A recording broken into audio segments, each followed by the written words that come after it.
Debates over painful topics are part of life for university students, but global events like the war in Israel, well, they're creating intense backlash for some of them tonight. Jake Ward reports from Berkeley, California. Palestine will be free. Opposing rallies at Columbia, a die-in at Harvard.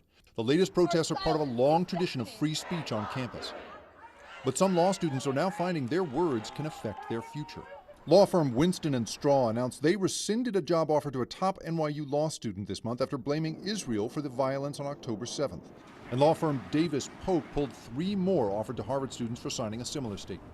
Now, a tenured professor has written an op-ed for the Wall Street Journal entitled, "Do Not Hire My Anti-Semitic Students." Free speech does not mean there's no consequences for free speech.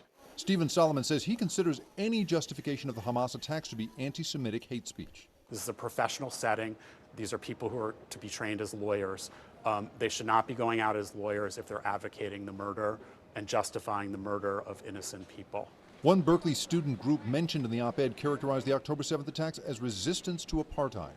In a statement to NBC News, the group calls the article a smear that wrongly conflates activism with anti-Semitism.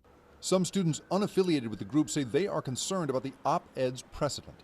I think regardless of which side you support, I don't know that professors should be encouraging it to dissuade you from potential employment. Kenneth Stern runs Bard College's Center for the Study of Hate. When you start drawing lines of saying what speech is permitted and what speech isn't, that's a horrible thing in society in general. Tonight, a debate over free speech and whether a student's public stance on a controversial topic should cripple a career before it even begins. Jake Ward, NBC News, Berkeley, California.